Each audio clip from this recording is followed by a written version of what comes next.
Absolutely.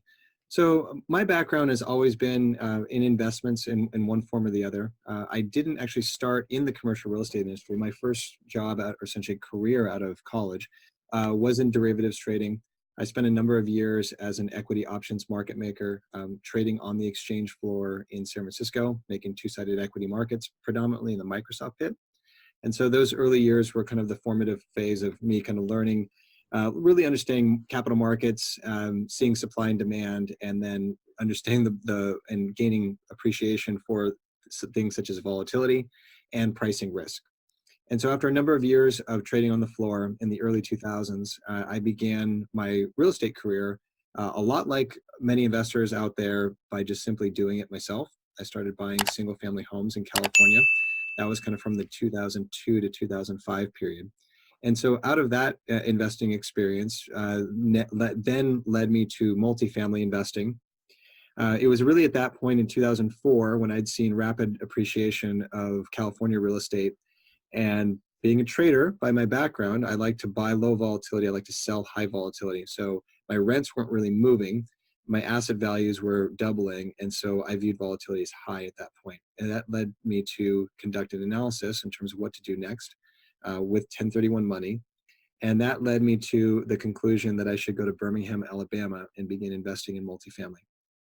That spurred some friends and family money that approached me and said they would like to participate with me. And so at that point, that embarked on a number of years of a multifamily syndication platform. So for the next handful of years, I syndicated multifamily deals, Class C and B garden style deals in Alabama, in Texas, and Oklahoma, and Kentucky. And it was kind of through that process, that's where I kind of took the next step up in my real estate career. And then, during the downturn, honestly, so when we had a portfolio of assets that were hanging in there and doing okay, but capital formation really wasn't something that was occurring much in 2010. I started to contemplate what I would do from here. Essentially, would I begin doing more multifamily deals at some point or not?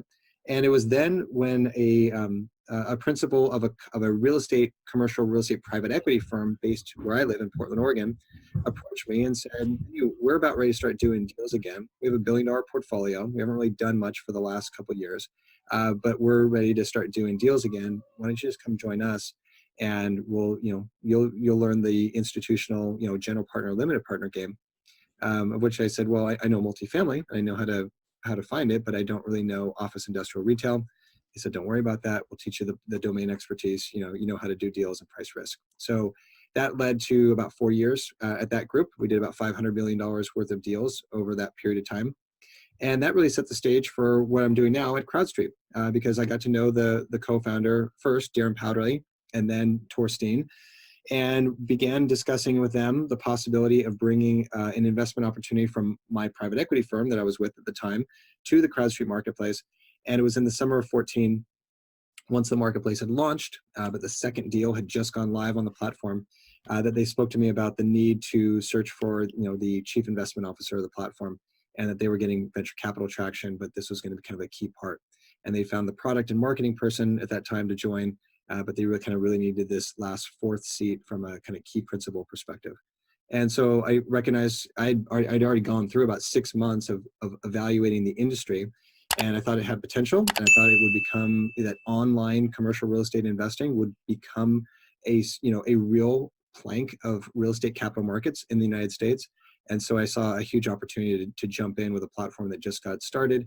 And when I looked around the table and I saw the diversity of the skill sets that had been assembled up until that point, I thought to myself, well, I think with the core founders here, we've got something. We got a shot. And so that was it. So I joined CrowdStreet in the summer of 14. And now, 5 years later, we've, done 325 or 330 deals and comprising over $12 billion worth of real estate at this point. So it's been a fun run. Wow. So specifically, you just look over all of the investments. Are you also dealing with sponsors and the investors? What's kind of like your specific role there? Yeah, so so from the marketplace perspective, so like by overseeing the marketplace, really the deal flow, and today the investors still roll up to me. Now we're in the process of kind of creating the next level of the infrastructure for the investor side, because it's becoming there's a universe of thousands of investors there now. And then on the deal side, there's also, we have a business development team, a capital markets team that is out there sourcing a lot of the deal flow. The people on my direct team are the ones evaluating the deal flow, kind of running the investment committee, kind of so to speak.